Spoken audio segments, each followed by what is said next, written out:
Welcome to the Madness Table, and you didn't mishear anything. Will is here, barely wearing clothing, because of our. But oh no, it was the It was the New Year's resolutions. Eve resolution. I was gonna call it bonus. Yep. And as it's his a bonus. punishment, This is a punishment. Oh, I'm getting the punishment. So anyway, welcome to the show. We'll be nipping out for the entirety of the episode. We'll let him put a shirt on next time. If he's a good boy. Appreciate that. Yes. If he's a good boy. Yeah. No. Check us out on Discord for other hilarious antics, and also to submit your questions for our bonus actions. We'll also be keeping up on our New Year's resolutions for 2024. Keeping it in touch with you, the listeners, the viewers, who we all do it for. Yeah. While you're out here, like, follow, subscribe, all the good stuff. Tell a friend, tell your mom about this podcast. She needs to know. But not about this episode on YouTube, because they don't need to see this. Specifically they don't need this to know this episode. one. This is the best place to start. Will's gonna be the thumbnail. 110%. I'm afraid, Will, you cannot stop us. You are legally obligated to do this. Mm-hmm. Yep, that's how it goes. Well, without further ado, we have a co-host Kat sitting side saddle. We're ready to go. Yep. Let's do this thing. All Will, right. over to you. So, last time, you had all found your way back into Leary Skyforger's forge, her defunct forge, and it was your hope that you would be able to repair Starcaller's twisted and bent gun. And in the figuring out of how to place this ruby gem into this construct that stood before the forge in the hopes of accomplishing this goal, Sefel managed to deduce a little bit more about it.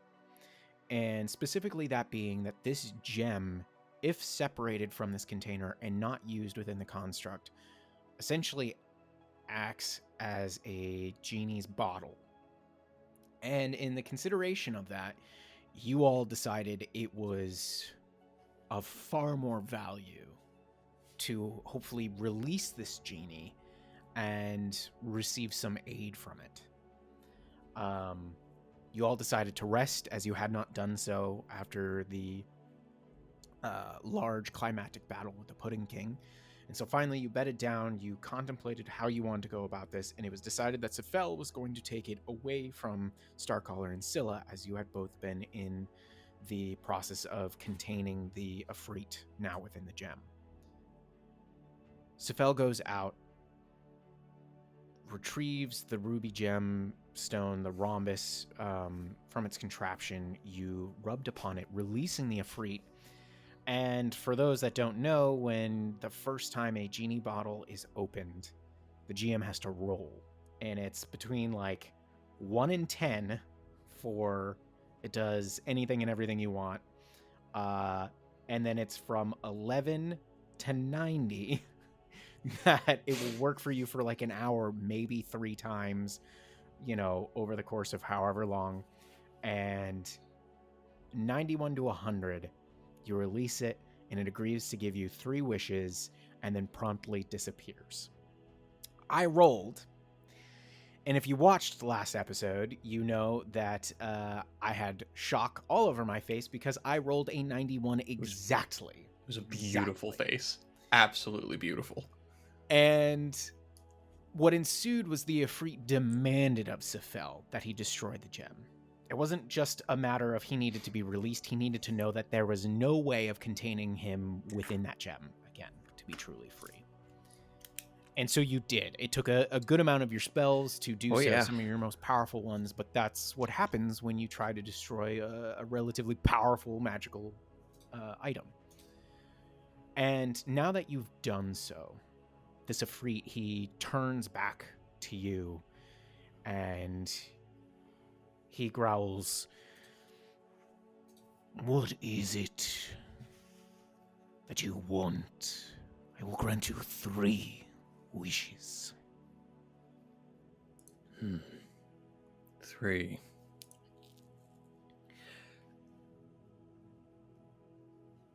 I, of course, do not want to waste your time. Would you allow me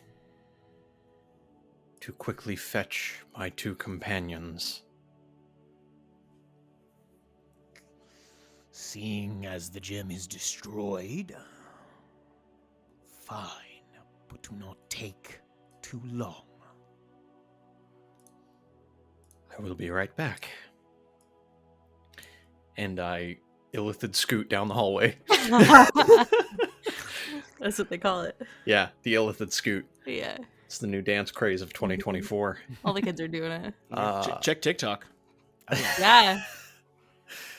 I will go back to the chamber that Scylla and Starcaller are in.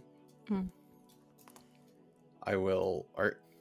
remind me, are they done resting, or did I get up early? You got to do this? up earlier, but I imagine that you were all awake and aware by the time you left to go release the Ifrit. Yeah. So I return and I will get their attention. And so I went a little off script. What? I hate that. What? So it is not going to fix your it's not going to work the forge necessarily.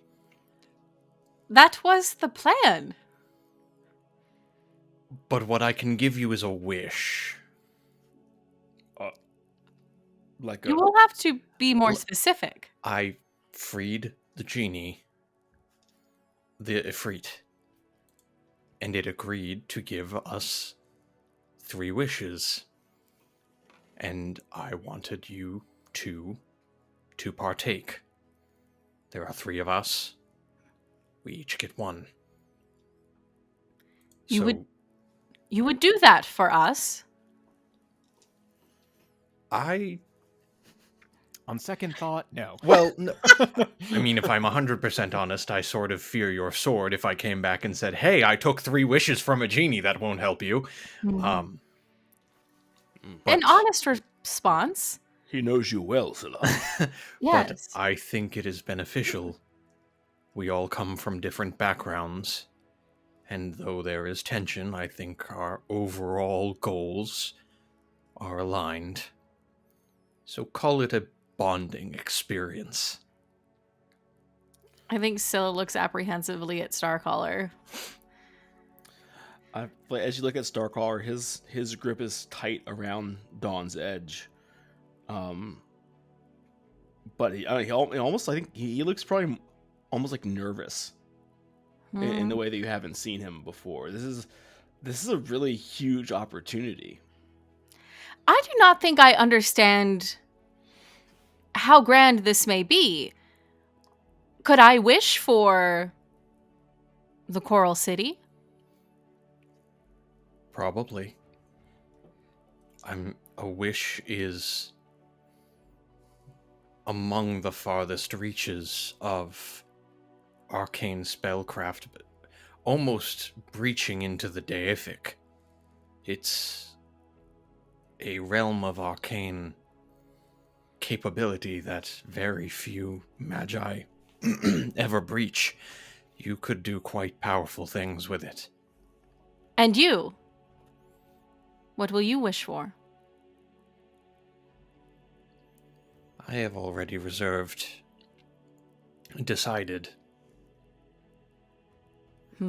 This is the one way, besides killing him, that I can cut my ties with Orcus.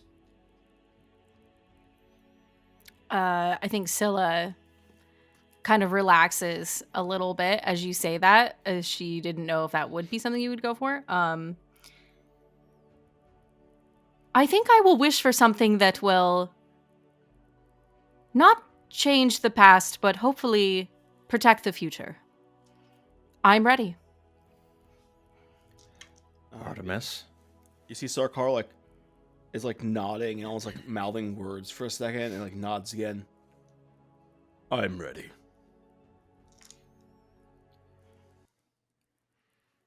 I am I'm apprehensive to know what you could conjure, but in the spirit of our recent conversations, I am going to trust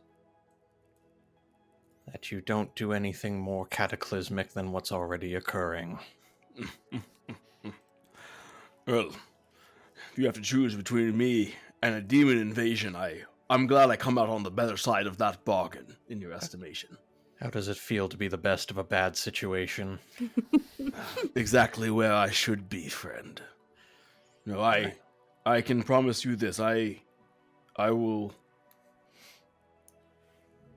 be able to use this to make myself better, to serve our aims better. And he looks pointedly at Scylla. All of them. I would like to get this over with. Let's not keep the Ifrit waiting. I think he would as well. Indeed.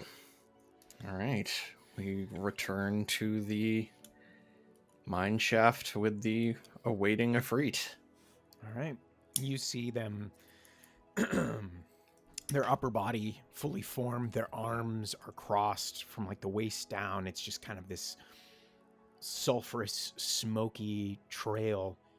And they turn to the four of you as Vlad is following. And he sees Scylla and Artemis, and he kind of scowls, and you hear this kind of... But no front. He does not attack, and he kind of floats a little bit closer to you all, and he says, "Have you decided upon your wishes so that I may leave this plane?" I believe we have. I will go first, as I was the one who freed you. I'm currently bound against my will to the demon prince Orcus. He holds a phylactery containing my essence, with which he keeps his control. I wish for that phylactery to be in my possession as a component, and I will slam my staff down, and the head will split open into the whirling meteorites, and he'll motion to the center as a component of the center of my staff. Very well.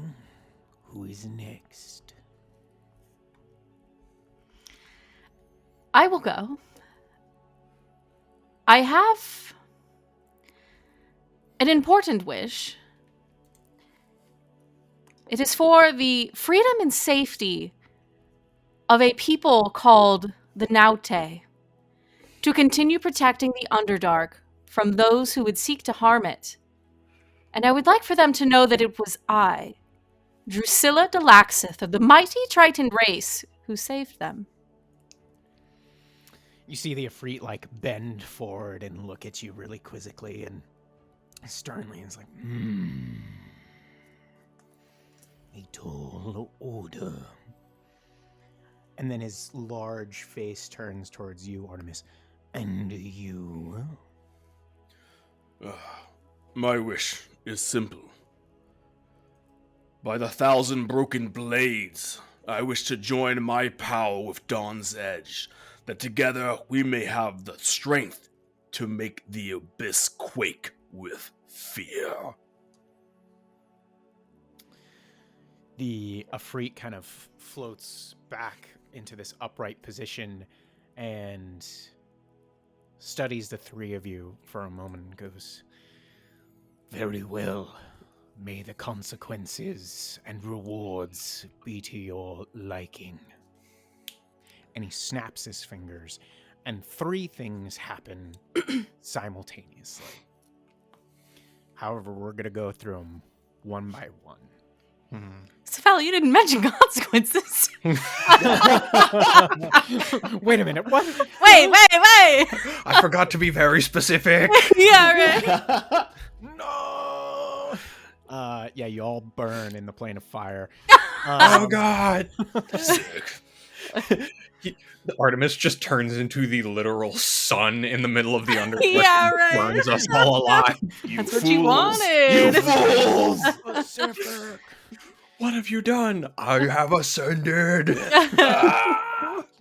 Artemis becomes a freaking Doom guy and is just Yeah. running Oh my through God. the abyss. In fact, Artemis, we'll start with you. With the snap of his finger, you all of a sudden find yourself in a white, infinite space. You can feel your feet on solid ground, but just white, blinding nothingness surrounds you. And as you look about, you finally begin to see something as you're kind of wandering this aimlessness. And it's this light that begins to form a silhouette of a figure.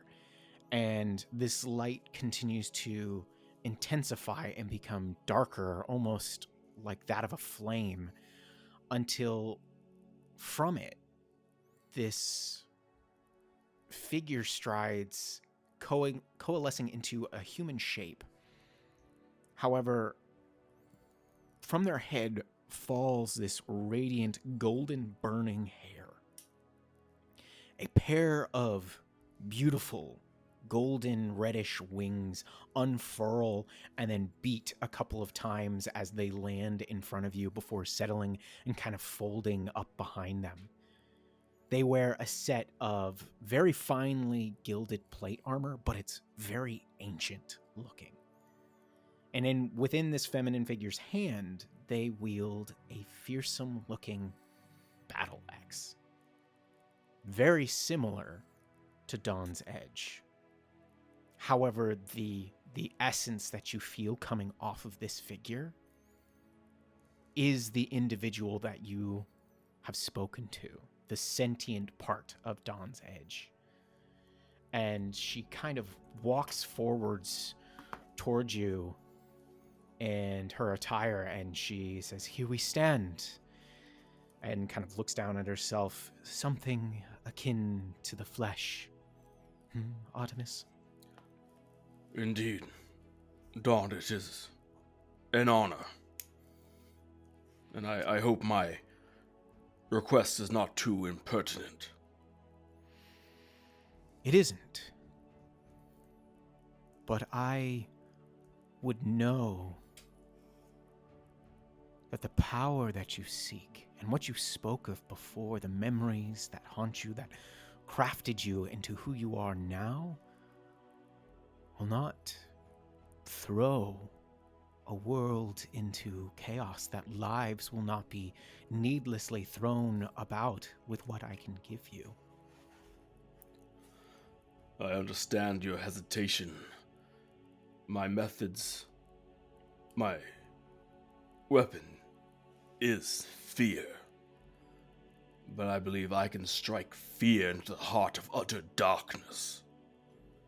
I will be the lesser evil. I will be the shining ray of sun that burns the dark. And when all is said and all is done, I may too be entombed.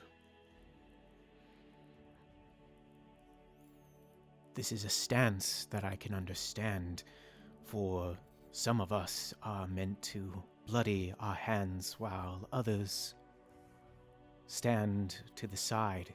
We all serve a purpose. It was something that I was born and designed with in mind. But for you to wield this power, Artemis, you must be reforged. And it will be painful. So take up your arms, for here I will strike within you what it will be needed to be more. Roll for initiative. All of them? Nope, just No. Andrew. Just little old me. Dude's about to get pummeled by the Yeah. light of the sun. What'd you get there, bud? 13. Okay. You What if will I be see him going suffering and I second. just want to get a quick lick in? Yeah. Just stab him in the side. Oh no! Oh, You must have suffered no! that wound when you were fighting Dawn's Edge. Oh, bummer. Oh, So man. Dawn's Edge, you can still wield it as normal. However, it's not doing radiant damage because she stands in front of you. It's just going to do regular slashing damage unless you use like a smite or anything like that. Cool. Okay. Okay. So she is about 30 feet away from you. Obviously, we're playing this theater of the mind here, but she flies forward at you in this mad charge and is going to swing twice with the same axe that you in essence wield. So that is a 18 to hit. An 18 does not hit. It does not hit. So that first one you duck. She sweeps over your head. The second one you can see it's coming back. That's a 27 to hit. Yeah, that'll do it. That'll do it. Okay. You take 12 points of slashing damage. But wait, there's more. Yeah.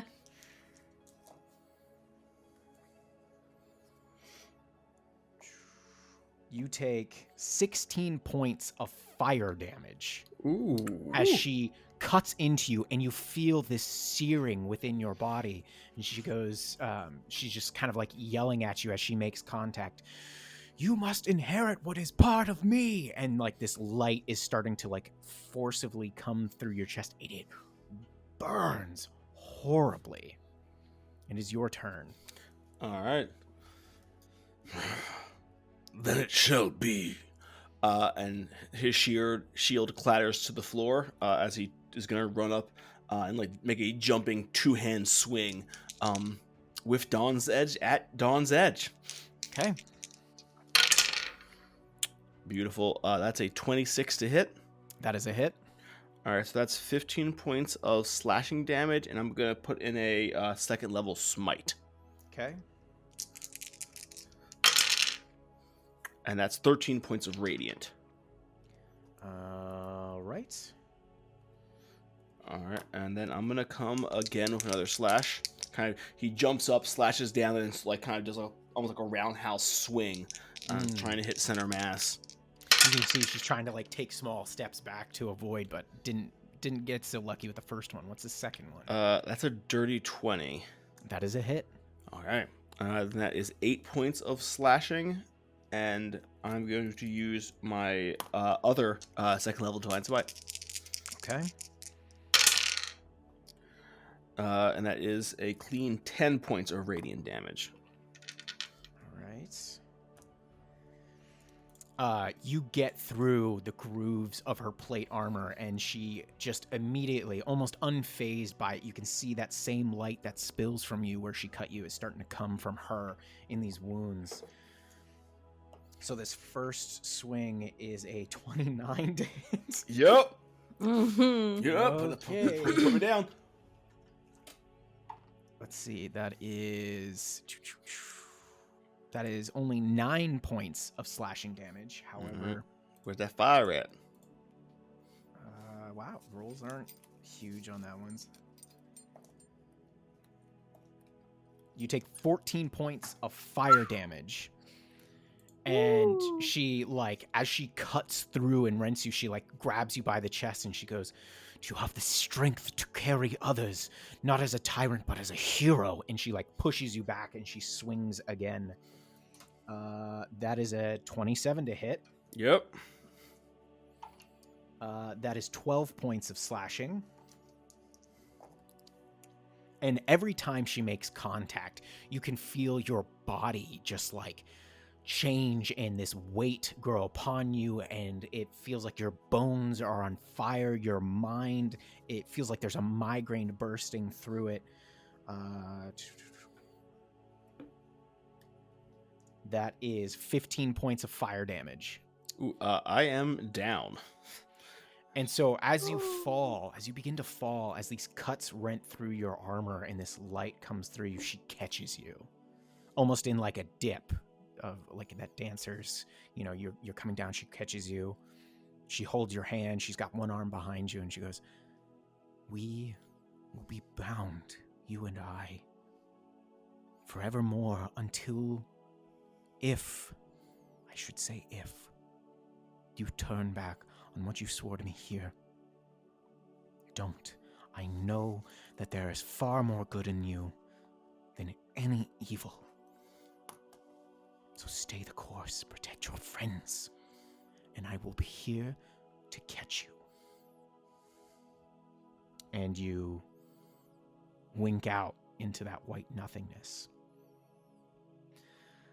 Sefel, in the same moment with this snap, your hand all of a sudden just like locks in its grip around your staff as pain sears down your arm and up into your mind, and you can't help but look up towards the staff as the meteorites are spinning, and the very top of your staff, where everything usually coagulates and shifts into this kind of semi-sphere, you see it's kind of bulging and becomes more liquidy, and it kind of molds in on itself until eventually, like a drop of water overflowing, about to fall, this orb all of a sudden just appears atop the staff, and it is of the most Stygian black darkness that you have ever seen. And it stands in very stark contrast to the almost Damascus metals of your staff and the meteorites that kind of glow in crystal around it. But as your eyes continue to gaze into it, and that pain continues to sear through your mind as you feel a piece of you, a very significant piece of both your mind and your soul, comes back to you. You see shimmering purples and pink hues and what looks like the glimmers of starlight within this orb. And then your head snaps back with the pain, and your vision goes dark entirely. You're no longer within the cave of the forge. But within this darkness comes what was once a faded and hazy memory, one which you thought you had recalled in form. This is the memory of a tall, pale figure with a large brimmed hat holding your small hand. As you gaze up at them, you see this lavender decorated tunic that has some fraying and some patchwork upon it. However, as you come into this memory, you realize the way that you had recalled it before, months ago, was not the entire truth. Something about this memory had been modified, and you know it, because now the comfort of this memory folds over you like a blanket, and you know the events that transpire in this moment to be true. You feel hunger gnawing at your belly and a cold that presses in around you. You wear a ratty tunic and some horribly frayed, what might have been pants at some point, but now they're more like shorts. And as you shuffle beside this tall figure, you walk upon a space of clouds, and ahead of you all you see is darkness and then the vastness of space. And you look up this tall figure and you say, "Sir, where are we going?" And this figure kind of glances down at you and goes, "Oh, we'll have none of that sir business. We are headed to school." And you look back at him. "School? Yes, indeed. One where your talents and mind will find a world waiting for you that you could have never imagined." But, there's a pause from you, and then you find yourself saying, "What's school, and why do I have to go, and can't I stay?" And then your mind goes blank, and we see worry cross your young face as you look back in the direction from which you were walking. but you see the same sight. Just a large expanse of stars stretching far and wide, and you can't seem to recall from which you came, only that you felt cared for, but in a different way than you feel now. And this tall figure kind of laughs, and we can see his hat kind of ruffle about, and he goes, well, school is a place of learning where you eat and play, study, make friends, explore, and all sorts more. I think you'll find it quite lovely. And when you're done, you'll have a hat, just like mine. The tall figure's face, though, while kind of smiling down at you saying this, grows a little more grim as you both stop, and he looks back at you, looking into the darkness beyond, and he goes, I know it doesn't make quite much sense now, and he walks back to you, but one day you will understand. And we see that smile kind of come back as he's trying to cheer you up, and he goes, now come along, we have much to do and places to see. But you ponder these quick thoughts and these things that he said to you as your bare feet begin to leave the soft cloud-like surface to a rougher cobblestone that begins to appear beneath you. And we hear the soft echo of both pairs of your bare feet slapping on stone, kind of echoing out into the darkness. And now as you hold this figure's hand again and you look forward, that once inky darkness begins to change. We see lights begin to appear that shine as brightly as stars, and the shadows begin to form the tangle of roofs and crooked chimneys, and those lights now make more sense as they become bright lampposts that illuminate busy streets below. You see figures begin to emerge from between the buildings, and they're dressed in fine, colorful robes and odd hats, many of which similar to the man who walks beside you. Some of these folks stop to chat, while others hurry along their way, and children stop their parents by large windows looking at the goodies within. You can hear their voices like, oh, look, look, look, look. And as you get close to this large main street that leads up into the city, the man lets go of your hand and spreads his arm wide, and he goes, welcome to the city of Nock. And he seems to be beaming and pride. And he goes, and that, as he crouches beside you and he points up beyond the city, is Arcana Laura, the finest academy you will ever find and your newest home. And we see looming far above the narrow and winding streets sits a massive structure with towers and cathedral-like arches, buttresses going between them almost like a spider web. And its shape gleams like that of a black gold and silver nebula. The stone of which it is made is unlike anything that you can recall ever seeing, but weirdly, you don't know that you've seen anything like this city or this school before.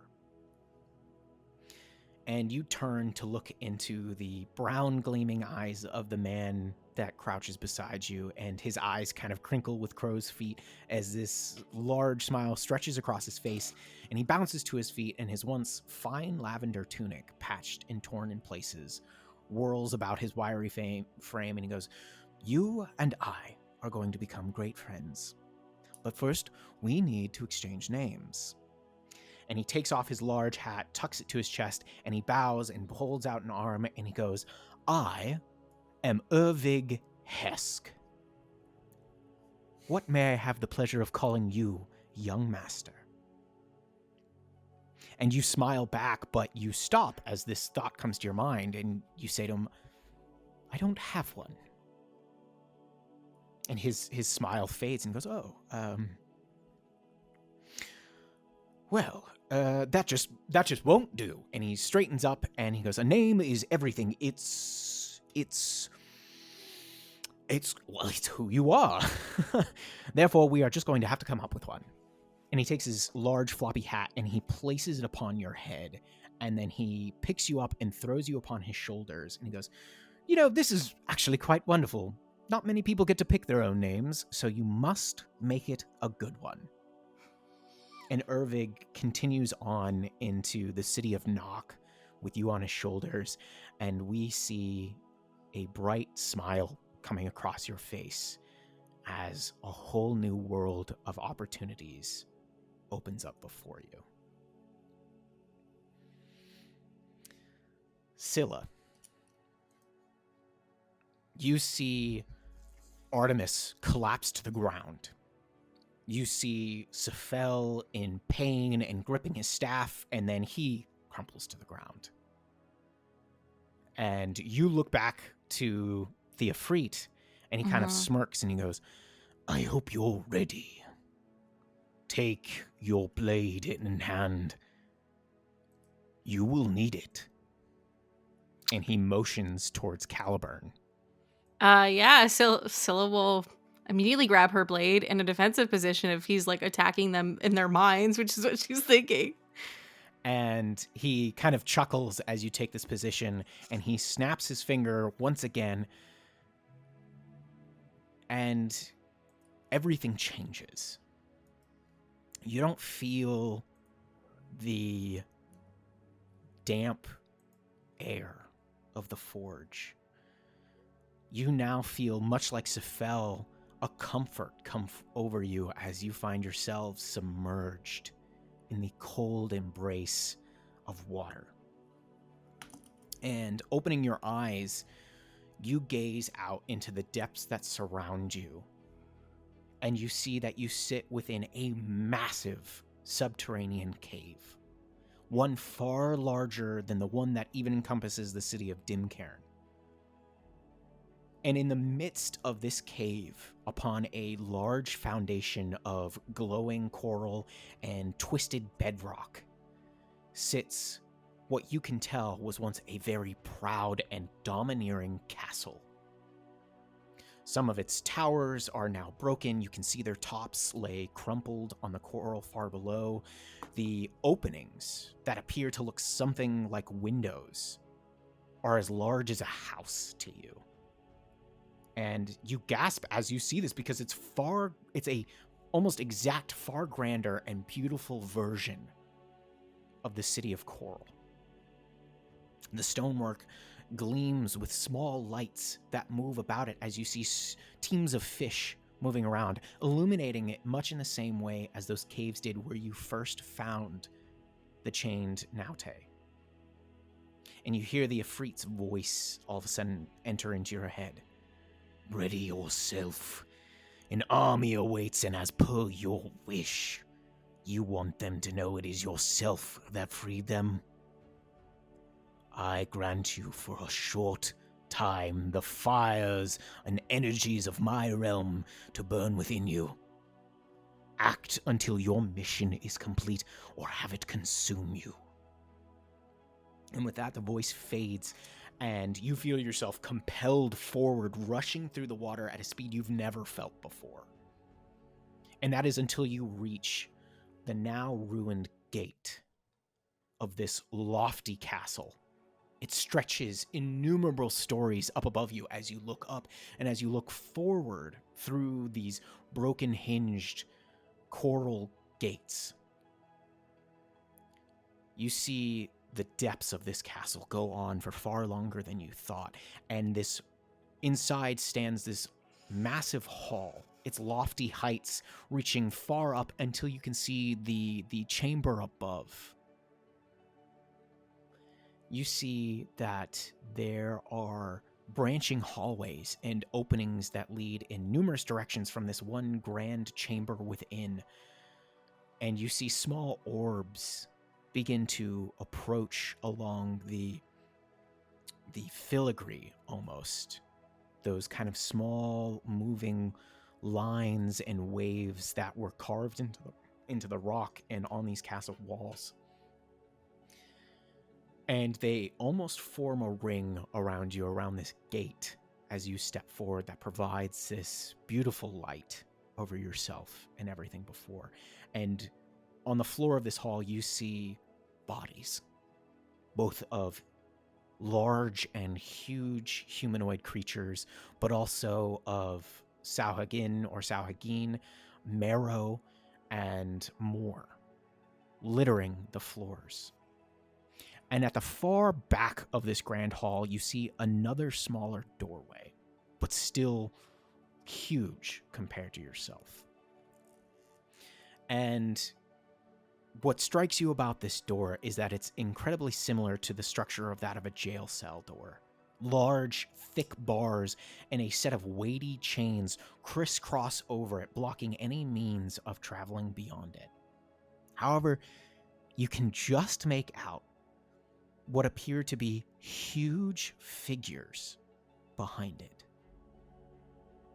But your vision is drawn back into the hallway as from amongst the ruined halls and entryways begin to swim and crawl forth an army of more marrows, deep scions, Sauhagins, and then in some of the larger hallways that reach higher up within this castle, you see large tentacles begin to emerge. And they begin to split and pull forth the gelatinous-like forms of young kraken. Now your eyes flick back to those gates of the smaller doorway, and you see a figure appear. Their face pressed to the bars, and you see that it's a huge, blue-skinned and purple-haired woman. She holds herself in a similar manner to that of your own, which is the bearing of a warrior. Her silver eyes gaze back at you with a mixture of both hope and confusion for a moment, but then you see sadness cross them as she looks about at the army between you and her, and she pushes herself away from the bars. You, though, begin to feel a warmth build within your chest, like if you had taken a shot of whiskey. It blooms, and then it begins to reach into your limbs, and this warmth becomes a flame, and that flame quickly becomes an inferno as you feel that power, this power that you've never felt before, begin to infuse you. And the army of monsters look to the barred doors of the prisoners and back to you, and a young kraken floating above this mass roars, and the army dives towards you. Now, I'm going to preface this. Don't overthink it. Yeah. What does Scylla do here? Scylla goes Super Saiyan. So that was... You launch forward with blinding Yes. speed. We only see the tiniest bubble trail giving any indication as to where they had been before. And before the first Sauhagin can even swing their trident, they feel a cold that they cannot fathom, as your blade, Caliburn, has already cleft through them, and a dark bloody cloud bursts into the water.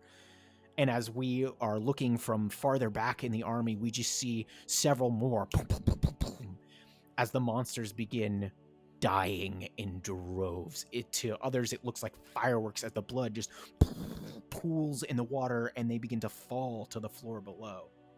Your blade slices and hews through every creature that comes before you.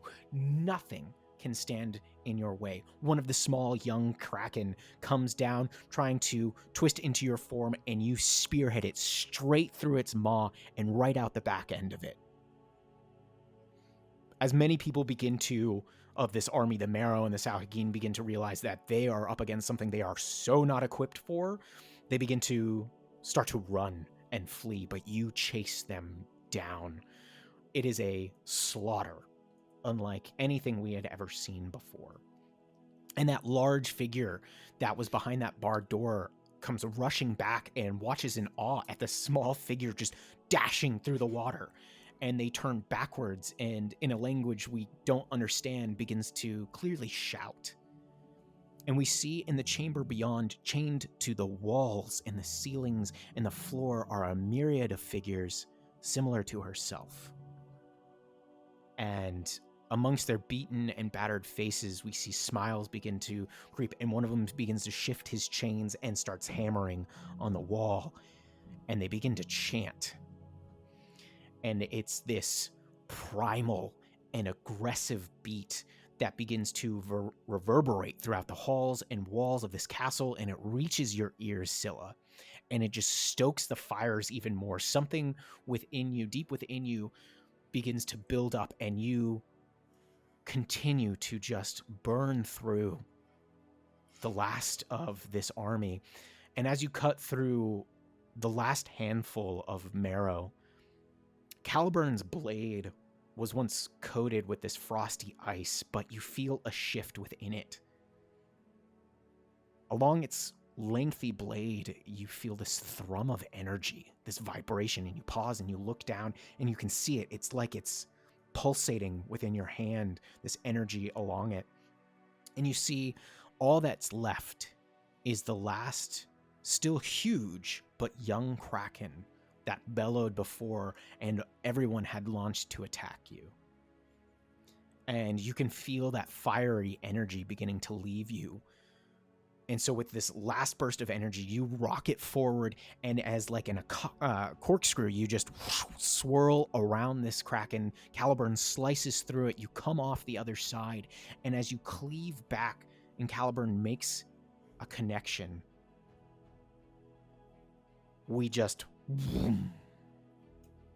that vibrating energy comes off, and this pocket of air just envelops both you and the kraken.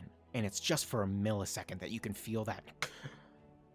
And then it comes crashing back in on itself. And then this large emittance of thunder just...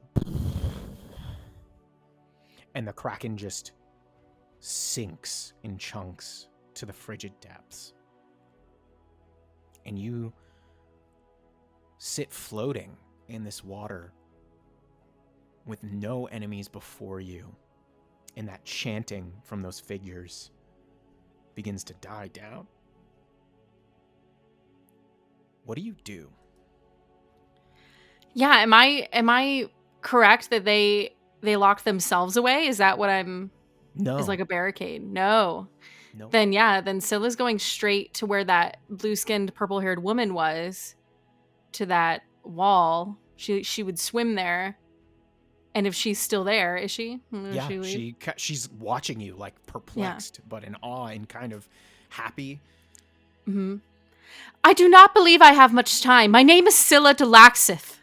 I'm here to save you. What languages do you speak again? Great question. Because I'm pretty sure you speak the one that they will want to speak here, but I just want to check. Undercommon, Common, great. Dwarvish, and Primordial. Okay. She says back to you in Primordial. Where did you come from? How do you wield the blade of my great-great-grandmother? This blade has served me well. I found it. But I do not believe I have much time. It is such a long story. I'm in Blingdenstone. But I was transported here to save you, to release you, to save the Underdark and the people within it.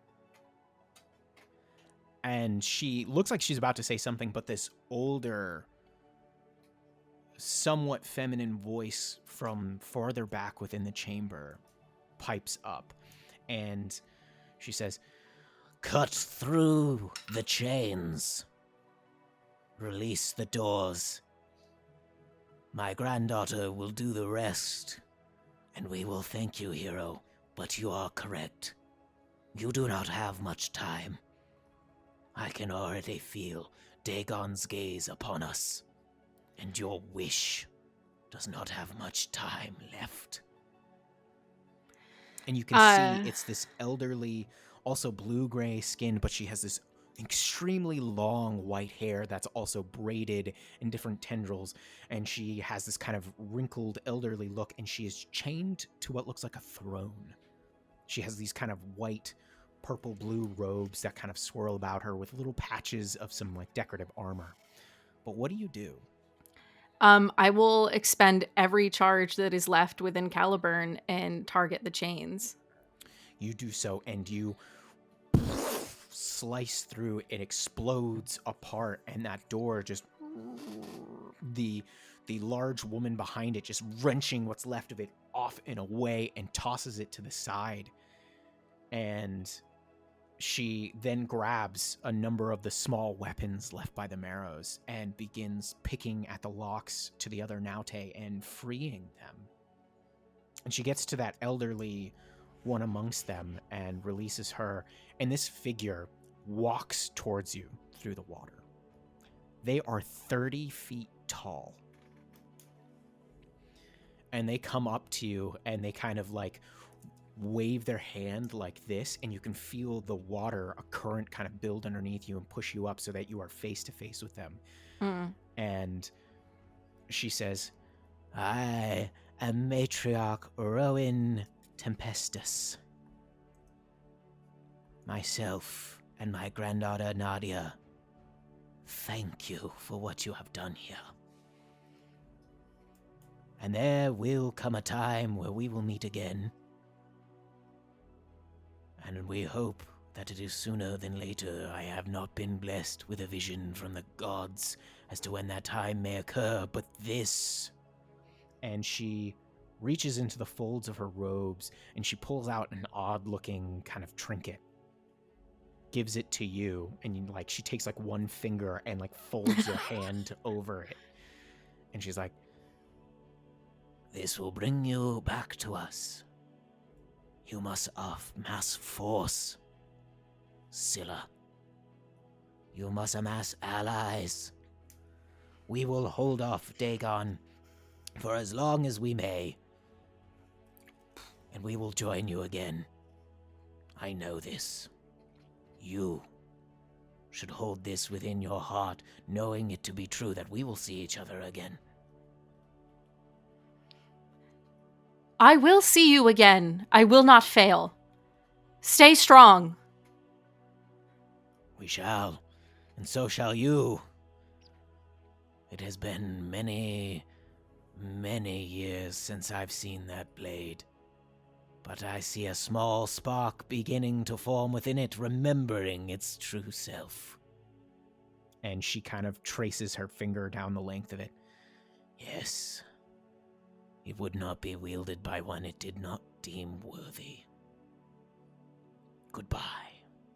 And you feel yourself getting sucked back, but as you do, you see the rest of the Naute have been freed, and they are picking up their own arms and shields, and they begin swimming out through this castle, and you can hear faintly in the background as you disappear a very familiar roar of Dagon. And then you all find yourselves back in that cave, this mine. Scylla, you yourself find yourself on the floor. You're covered in water. Caliburn lays beside you. Cephel, you find yourself laying face down on the ground. Artemis, your body hurts horribly. You cannot remember a worse pain ever. It feels like somebody twisted your muscles and bent your bones.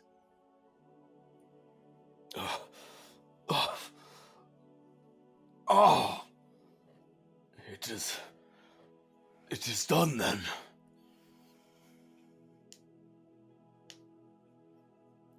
You are muted. Yeah, you're muted. Sorry, Brendan. Does the great Artemis Starcaller feel pain? I've never not felt pain, Cephel. I am just usually the one giving it. You should be a poet when this is done. I think Scylla lays on the ground, like, her arms, like, she's, like, I'm assuming very, very tired. Yeah, you're exhausted. And she's like deep breathing and just thinking, like, muttering to herself, like, I did it. It was amazing. Is the Ifrit still there? No. So this is what having your wish fulfilled feels like.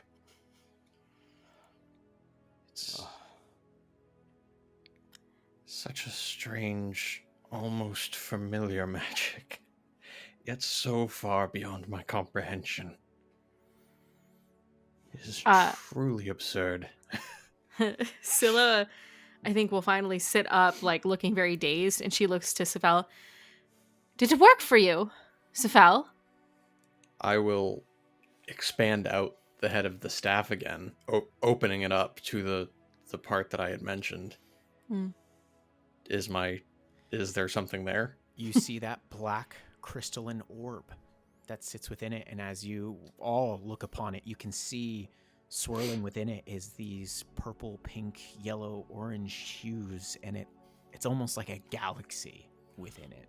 And Sefel, for you, it feels almost like where you stand, your physical body, that almost feels wrong. As the phylactery, which houses your soul, sits within the staff, but as you hold it, you feel as one. I have never been in more control of my being. Sefel, is that the phylactery which you spoke? I believe so. I didn't want to ask in the middle of the wish, but what is that and why is it important? You've used extremely powerful magics to summon it. What does this shiny bauble do? This is... I will explain the ins and outs of minor lichdom to you. It looks like ink. Perhaps we have found your ink. It's not ink. I think it is. It is. Maybe. Let's not. Maybe let's try it first. It is the part of my soul that Orcus had claimed. He no longer has it, which means he no longer has me. I see. So you have, in a way, brought a piece of your soul back to you with your wish. This is a noble deed.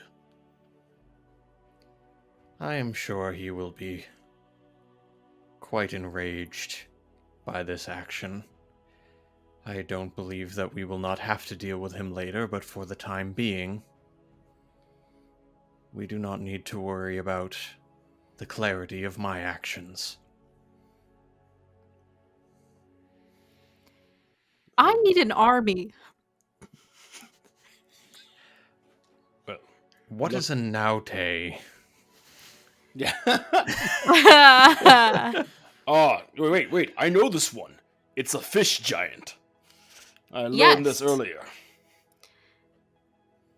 I was successful, and I believe that Dagon is now attacking the Naute, and they are in need of assistance.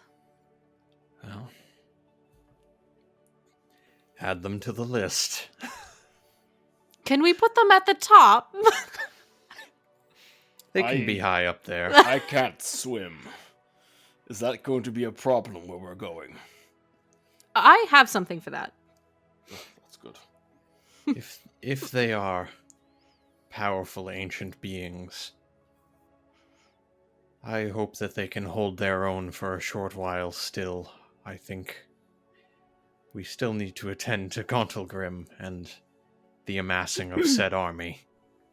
Agreed. As soon as we can, Scylla. I believe they will be all right for a time. I'd be very interested to meet these Naute. It was amazing, Sefel. She's like gushing. Yeah. She had purple hair, and she said that my sword belonged to her grandmother. That's a lot. Yes. Mm-hmm. Sefel is like, I imagine she's just like continuously gushing about everything she did and how cool it was. Yeah. And Sefel is just relishing in the fact that for the first time since he fell, she's looking at him with something other than disgust. Mm-hmm. And that's where we'll end our episode. Boy, howdy. You know, that's one way to spend 3 wishes, and I think we did pretty good. Thank you for viewing us again on our YouTube page. Check us out wherever fine podcasts are available. As Everywhere. always, like, follow, subscribe, all the things. And if you want to know more, you want to chat, you want to just come by and have a good time, check us out on our Discord. We'd love to have you. See y'all later. Until next Bye-bye. time. Can I put on clothes now? No. Now!